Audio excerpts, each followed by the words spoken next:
Não tem encerrado. Gravando. Vamos para a parte dos blocos. Cadê? Aqui. Bom, turma, como eu estava falando com vocês até agora, falei com vocês dos principais blocos globais, né? Falei do G7, do G8, falei com vocês do BRICS, falei com vocês do G20. Agora eu vou falar com vocês, começar a passar para vocês sobre alguns blocos econômicos regionais, tá? Ou seja, blocos econômicos de países próximos, vamos dizer assim, né? Próximos fisicamente, politicamente, economicamente. Então, todos os blocos que vocês vão ver a partir de agora, eles têm essa característica, proximidade territorial e econômica. Bom, qual é o macete para vocês lembrarem das características de um bloco econômico? Que aí tudo vai ficar mais fácil. Pensa num bloco econômico como se fosse um grupo de amigos entre vocês. Quando vocês não têm idade para isso ainda, mas quando eu falo sobre isso para alunos de ensino médio, eles entendem mais fácil. Quer ver? Por exemplo, quando vocês fingem que vocês vão para o baile, que vocês vão para a rua, tá?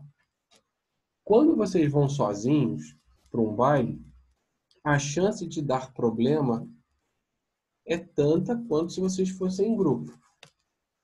Quando vocês vão em grupo, a tendência de vocês conseguirem se proteger é maior do que se fossem sozinhos, correto? Ou não? Correto. Ou seja, o bloco econômico ele acontece assim. O bloco econômico é como se fosse o grupo de amigos de vocês que vocês chamam de bonde, né? Bonde que vocês falam? Olha, eu não uso a palavra bonde, mas Então, tudo bem. eu já ouvi esse nome, né? Alguns alunos falando bonde. É como se fosse o bonde. O bloco econômico ele serve, pessoal, para poder proteger a economia desses países aliados.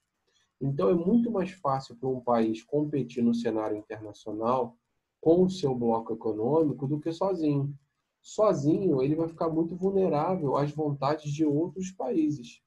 Quando você faz parte de um bloco econômico, você não, né? Quando o país faz parte de um bloco econômico, a chance de comercialização dele é muito maior. Só que tem os prós e os contras. Por exemplo, dependendo do bloco econômico, você tem, dependendo do acordo que é feito, o país tem a obrigatoriedade de comercializar com aquele país ali.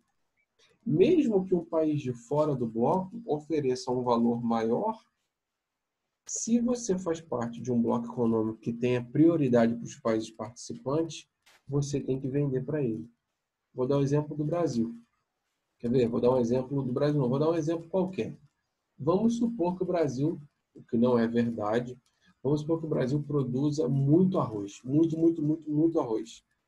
E aí, tem um problema lá na China e no Japão que eles não conseguiram produzir arroz o suficiente para a população. E aí eles querem comprar de qualquer forma aqui do Brasil.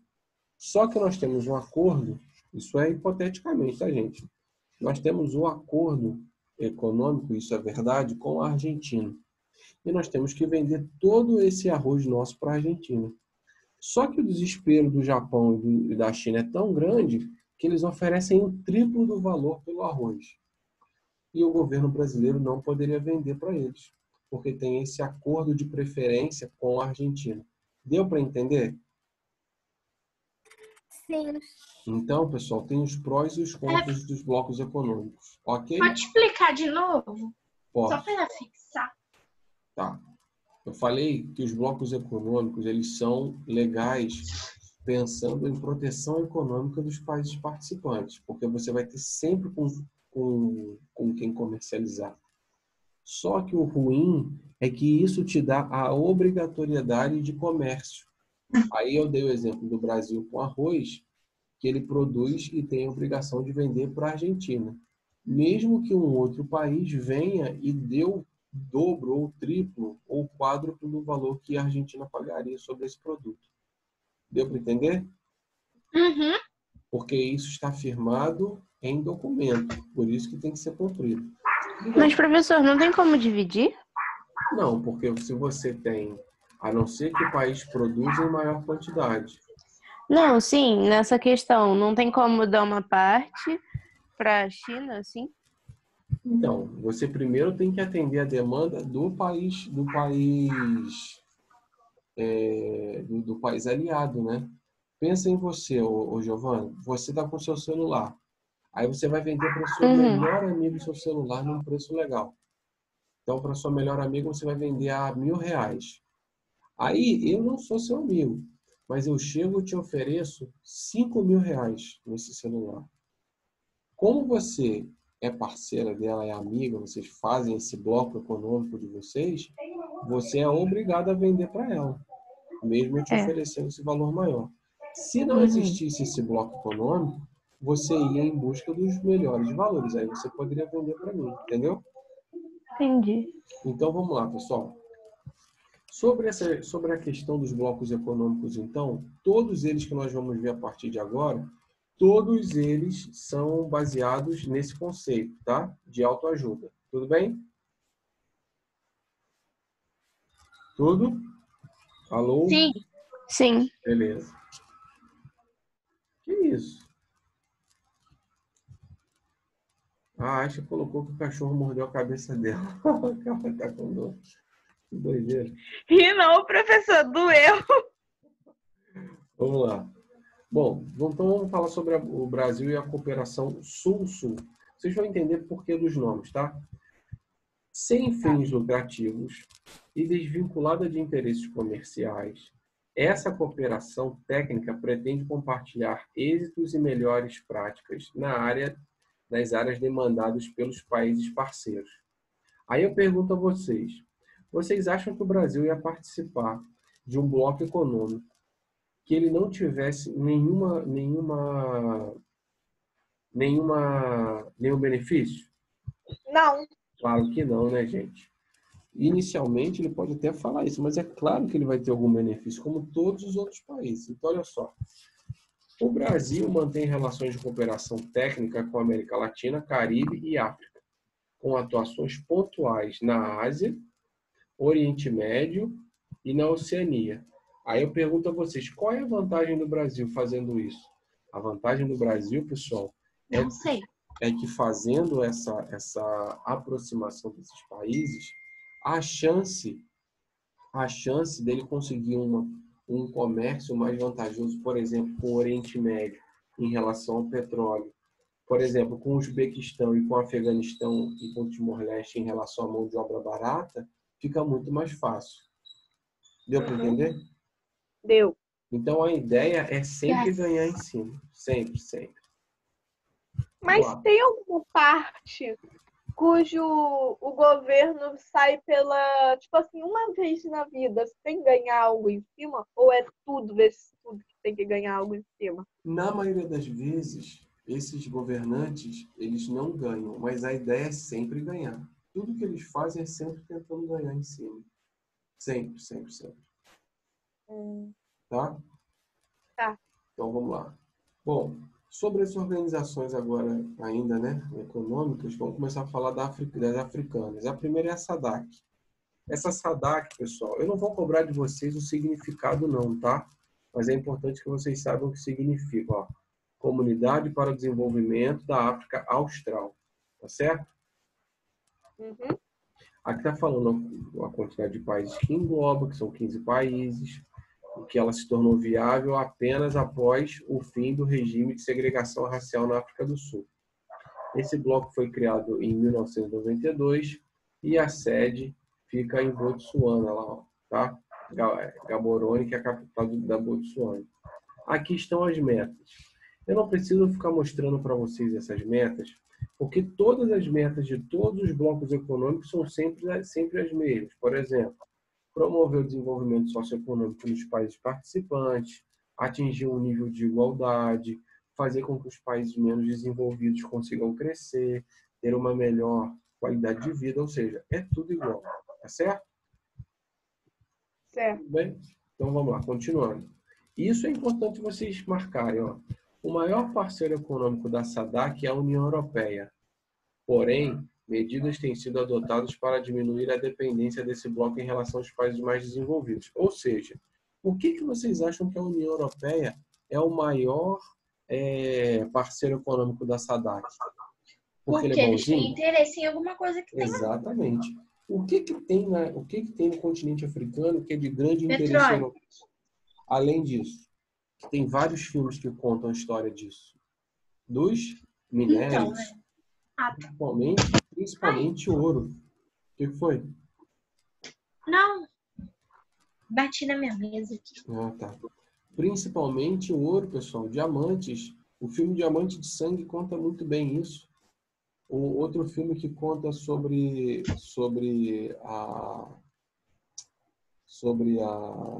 a intenção dos europeus no continente africano, o filme O Senhor das Armas. Os europeus querem que o continente africano continue em conflito, porque assim eles ganham tudo. Ganham vendendo armas, ganham explorando suas riquezas, ganham o que tem.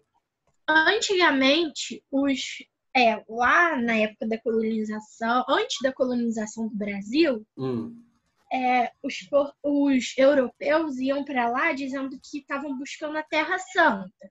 Só que, será que era isso mesmo ou era só uma desculpa?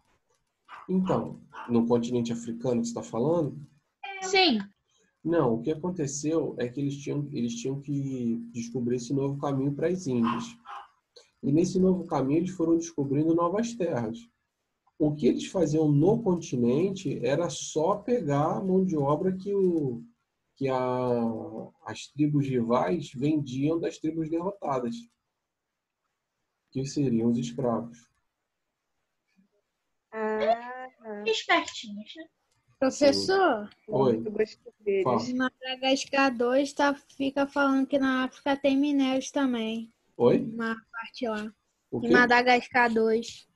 Não, mas tem, com certeza tem. Você acha que os europeus iam perder esse tempo todo lá no continente africano se não tivesse o minério? Eles iam Não, fazer. Eles iam Isso é que eles vão lá só para caçar escravos e ter menos trabalho de fazer as coisas.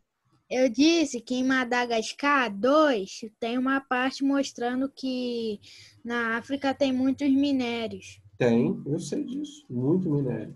E dos minerais mais interessantes para os europeus são os diamantes, né? O ouro, o que tem muito também é aquela verde, como é que é o nome? Esmeralda, tem muito lá. Eu adoro. Bom, vamos lá. Vamos falar sobre a Liga Árabe e a União Africana. Essas duas, pessoal, não são tão importantes quanto a SADC, mas elas também fazem parte. Por quê? Porque são países do continente africano da parte norte, é a chamada África Branca.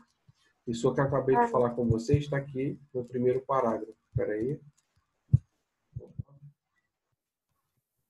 Está aqui no primeiro parágrafo. Certo? Continuando. Esse grupo ele foi criado em 1945 e o objetivo dele, pessoal, era de organizar as questões políticas e econômicas dos países membros. Ok?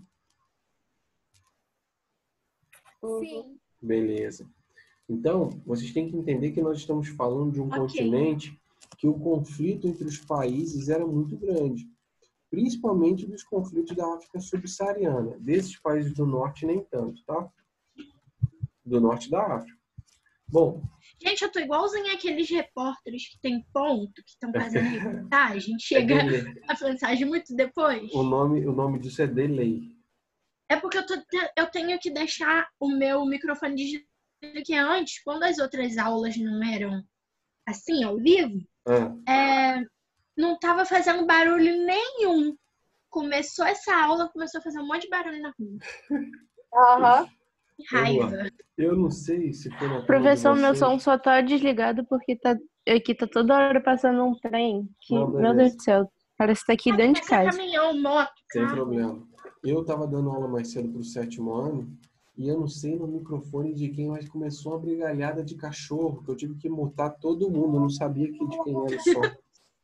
Mas muito alto. Vamos lá. Bom, continuando. O Congresso dos Pan-Africanos. Pan, pessoal, são os países aqui pan-americanos, tá? Com os africanos, realizados em 53, foram potencializadores do atual grupo, quando houve a tentativa de união do continente africano em um só país. Olha só, hein, pessoal? Isso nunca ia acontecer. Por quê? Porque as culturas são muito diferentes. De forma muito errada, todo mundo fala em África, ou quase todo mundo fala em África, como se fosse um único lugar. E, na verdade, não é. Por isso que lá tem muita guerra, porque na época da colonização, eles juntaram coisas, às vezes, que não se davam bem. Tribos que não se davam bem. Eles juntaram. Seu professor de história ensinou legal, de geografia também. E isso que a Ilana acabou de lembrar é o principal. Porque são tribos que, historicamente, nunca se aceitaram. Então, nunca que isso ia acontecer. Fazer com que o continente inteiro virasse um único país. Bom, vamos continuar. Em 2001, pessoal, houve a substituição, no caso, né, do bloco, da OA pela União Africana. Uma instituição diplomática que prega paz, olha só, coisas básicas, né? Paz no continente. Estão vendo aí, ó?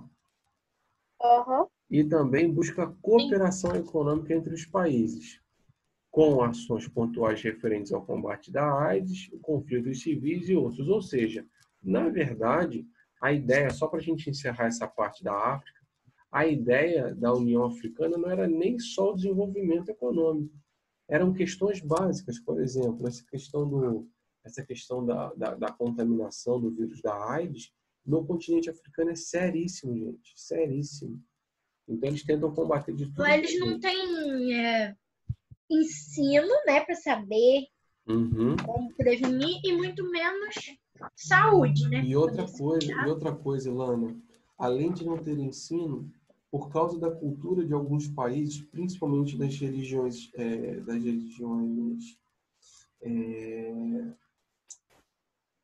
islâmicas, as meninas não têm muito direito, né? As meninas não têm direito de escolha. Então, os homens, pelo menos nesses casos, por questão cultural, eles têm direito a muitas mulheres. E aí ele acaba sendo transmissor, por exemplo, uma que já tenha, ou o próprio cara que já tenha, acaba transmitindo para todas as outras mulheres essa doença. Então acaba virando uma contaminação muito intensa. É uma porcaria, né? Não, e outra coisa, às vezes as mulheres estão infectadas e nem sabem disso, por culpa do homem. Bom, vamos para o NAFTA.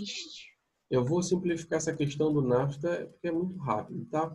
O NAFTA, pessoal, ele é um bloco econômico dos países da América do Norte. O México, ele só faz parte do NAFTA por interesse dos Estados Unidos em fazer com que alguns produtos mexicanos possam entrar sem pagar impostos, para que assim o produto fique mais barato para o comércio estadunidense. O principal elemento que o governo estadunidense busca no México, no território mexicano, é o petróleo, só. Porque, na verdade, os Estados Unidos não queriam negócio nenhum com o México. Por quê? Por causa da entrada desses mexicanos nos Estados Unidos. Eles não queriam de forma alguma. Os Estados Unidos é bem interesseiro. Eu desconfio um pouco dessa ligação atual de Brasil e Estados Unidos. Não, mas é totalmente. O interesse deles eles são interesseiros em tudo. É sempre o deles primeiro. Tanta verdade. Oi, fala. O NAFTA beneficia o México de que forma? Beneficia de que forma? É o que eu ia explicar agora, mas é uma boa pergunta. Como que o México é beneficiado? Pensa no seguinte. Você, Justine, você se acostumou em tirar maçã da árvore. Você só tira a maçã da árvore, correto? Sim. Mas você não sabe transformar essa maçã num doce. Você não sabe transformar essa maçã numa bala. Você não sabe fazer suco de maçã, não sabe nada. Então, a única coisa que você pode fazer é comer a maçã e vender a maçã, correto? Sim. Correto. Foi o que o México fez muito tempo com seus produtos, principalmente o petróleo. Por não ter uma atividade industrial muito intensa até o início da década de 90, o México, a única coisa que ele fazia era o quê? Extrair o petróleo e mandar para os Estados Unidos. Tanto é verdade que a economia mexicana, durante muito tempo, se baseou em exportar petróleo e exportar produtos alimentícios. Por isso que para o México era interessante, porque a população não morria de fome e o comércio vivia em torno disso. Com o passar dos anos, os Estados Unidos, tentando interferir na entrada de imigrantes pelo México para o seu território, o que os Estados Unidos fez, pessoal? Ele mandou para o norte do México, os Estados Unidos mandou para o norte do México, algumas empresas maquiladoras. Não é de maquiagem. Maquiladoras são empresas de porte antigo, aquelas empresas que precisam de muita mão de obra, empresa que vamos dizer assim, de produção muito antiga. Isso fez com que o emprego no México crescesse muito. Então, foi positivo para o México e foi positivo para os Estados Unidos também. Por quê? Os Estados Unidos conseguiu, durante um bom tempo, conseguiu intervir nessa entrada de imigrantes. Entendeu, então, Justine, a vantagem para o México? Sim. A vantagem é que eles tinham que aproveitar dos recursos que eles tinham, né? Para poder conseguir sobreviver. Hoje, o México, sendo um país emergente, já existem indústrias dentro do seu país que compram esses produtos. Mas agora já existe esse comércio com os Estados Unidos que não pode acabar, né? Vai depender muito do presidente, o atual presidente do México. Tudo bem?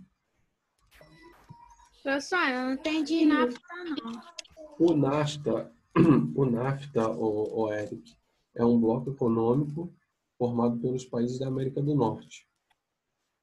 Economicamente falando, para os Estados Unidos, vale a pena que o México faça parte só por causa dos recursos naturais que o México tem.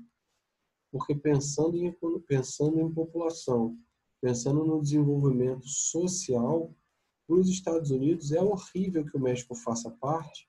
Por quê? Porque assim ele não pode tomar ações mais severas contra a entrada desses imigrantes no seu território. Tudo bem? Sim.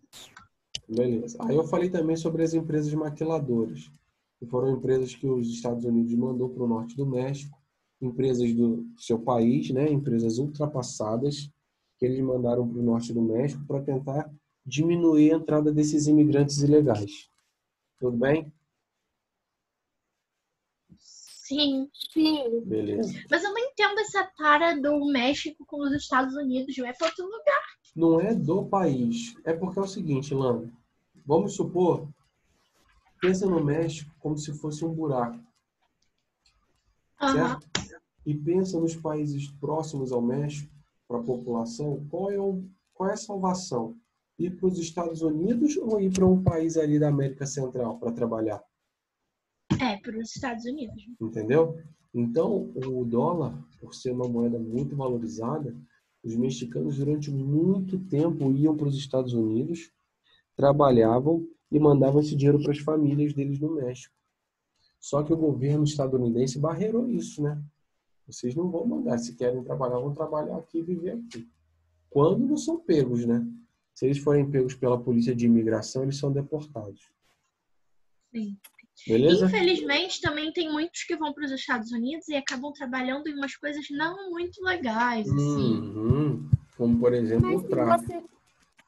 se você for reparar, muitos países, esses países meio que emergentes, têm em vista que os Estados Unidos é o melhor lugar para se viver. Então, criou-se esse ideal de que os Estados Unidos é o melhor lugar para se viver. Mas se vocês forem parar para pesquisar de verdade, o custo de vida nos Estados Unidos é alto.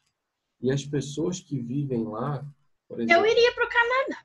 Que vão sem uma qualificação, pessoal, eles não conseguem se colocar. Mas pensando na chance para os filhos se desenvolverem, estudarem lá de graça, aí sim vale a pena. A pessoa, o adulto, se mata, trabalhando, por exemplo, como diarista, porque sem qualificação você não vai trabalhar em nada que não seja como diarista ou no McDonald's da vida lá. E aí a chance que vocês têm, que as pessoas têm, é que os filhos sejam, né, continuem estudando, vão bem na escola, depois na faculdade, porque lá também é faculdade. Se o aluno não for muito bom e não tiver bolsa, ele tem que pagar. Mesmo na pública, vocês sabiam disso? Não. uma parte tem que ser paga. E aí, esse aluno se formando, ele consegue emprego. Mas contrário a isso, então, gente, pensando em ir para voltar, depende muito. Só se a pessoa estiver muito mal aqui mesmo. Bom, vamos lá. Eu nunca tive vontade de morar lá. E outra coisa, lá tem uns malucos também que fazem uns ataques do nada, né? Aonde? Isso é real, killer. Não queria também, não. Do nada sai um cara dando... Por causa do presidente. Bom, vamos lá. Pessoal, faltam 8 minutos. Então eu vou falar sobre a Organização dos Estados Americanos, sobre a ALAD. Como vocês podem ver, são coisas muito pequenas, né? Então, olha só. Dos Estados Americanos, vocês sabem que todos fazem parte, correto? Todos da América. Todos os Estados Americanos. Tá? Então, essa ideia não era nem econômica, tá? Mas era principalmente fortalecer a cooperação entre os países. Essa cooperação que eu falo é de ajuda humanitária mesmo. Por exemplo, garantir paz, segurança, democracia na América. Tudo bem? Então, essa é a ideia. Então, vamos para o primeiro. A ALAD, né? Tá aqui, ó, o próprio nome já diz, ó, Associação Latino-Americana de Integração. O que isso quer dizer, essa integração? Então, olha só. Ó, a ideia é o aumento do comércio entre os países. Agora, deixa eu fazer uma pergunta para vocês. Preste atenção aqui, ó. A ideia é reunir os países latino-americanos e aqui vem mostrando todos eles, correto? Estão vendo aí? Sim. Aí eu pergunto a vocês, cadê o Brasil? Então. Cadê o Brasil? Aí, ué. Tá aí, ué. Cadê? Tá escrito do lado da Bolívia. Ah, tá, entendi. cadê o Suriname? Suriname não tá, não, mas... Então. Cadê, por exemplo, a Jamaica? Não tá também. Não tá. Cadê? Os países da América Central não tem muito, não. Mas eles são latino-americanos também. Eles são Só que aí nesse sistema são desconsideráveis. Então, mas são povos, é por isso que eu fiz a pergunta do Brasil. Porque o Brasil é latino-americano. A Jamaica é latino-americana também. O Caribe também não tá aí, né? Não, Caribe não é país. Às Caribe vezes, é um os espaço. mais ou menos bons da América Latina, eles resolveram não colocar os que são muito piores para não ficar nas próximas. Isso aí, exatamente. Ou seja, por isso que eu fiz essa pergunta. Porque a ideia dos países latino-americanos, no caso não são todos, né? A ideia deles, pessoal, é de, olha só, diminuir as tarifas alfandegárias. Vocês sabem o que são tarifas alfandegárias? Não. Tarifas alfandegárias, pessoal, são os impostos que cada país cobra para que o produto de outro país entre no seu. Por exemplo, o Brasil vai exportar suco de laranja para o Paraguai. Se houver uma diminuição das tarifas alfandegárias, nós vamos pagar menos impostos para colocar os nossos produtos lá dentro.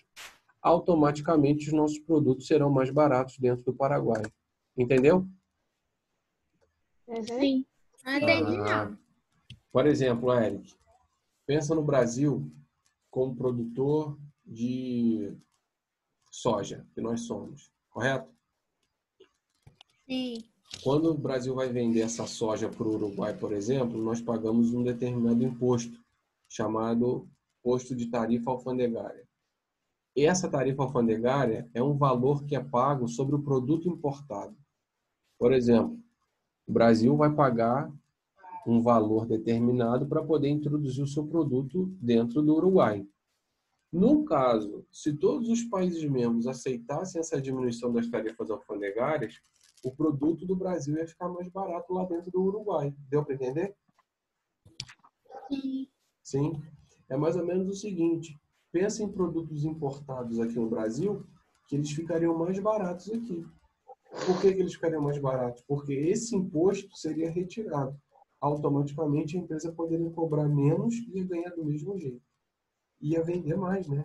Porque ia ser mais barato. Então, vamos lá. A ideia, então, pessoal, que vocês têm que lembrar dessa questão é a diminuição, é a redução das tarifas alfandegárias. Tudo bem? Uhum. Sim. Bom, olha aí, ALBA. Sim. Olha a ALBA aí, ó. Aliança Bolivariana para os Povos da Nossa América. Bom, como o próprio nome já diz, vocês podem perceber que a ideia era formar um bloco dos países contrários ao capitalismo, né? Contrários a essa ideia de imposição dos Estados Unidos. Tanto é verdade que os países membros, olha só quais são. Desculpa. Olha aí, ó. Venezuela, Cuba, Bolívia, Nicarágua, República Dominicana.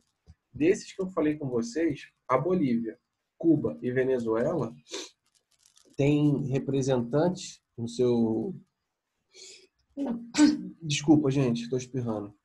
Tem como representante governos ditatoriais, né? Por exemplo, na Venezuela era Hugo Chávez, depois veio ser o Maduro. Em Cuba era Fidel Castro, hoje é Raul Castro. Na Bolívia é o Evo Morales, todos eles com ideias bolivarianas. Em história, vocês vão ver com o professor de história isso. As ideias de Simão Bolívar, que fala justamente de uma América, no caso da América Latina, né? Livre das intervenções das metrópoles. Então, é o que eles defendem. Essa ideia de formação da ALBA é justamente para haver uma ajuda entre os países que são considerados países esquerdistas. Tudo bem? Uhum. Não adiantou de muito, porque todos eles continuam numa vida difícil. Então, vamos lá. O último que eu vou falar, porque está acabando, e assim que acabar, na quarta-feira a gente encerra, tá? Então, vamos lá. OEI, Organização dos Estados Ibero-Americanos. Alguém tem noção do que significa? Não. Ibero-Americanos? Então, olha só. A ideia é levar o desenvolvimento da educação, da ciência e da cultura dos países inseridos no grupo. Fazem parte desse grupo os países olha só, hein, que são ex-colônias de Portugal ou Espanha e que possuem o português ou o espanhol como idiomas predominantes, ou seja, todos os países latino-americanos. Agora, por que o nome, e aí vai ficar a pesquisa, tá? Por que o nome é Ibero-Americanos? Tá? Fica aí a pergunta e quarta-feira eu vou querer a resposta. Tudo bem? Sim. Qual a pergunta? Por que eles são chamados de Ibero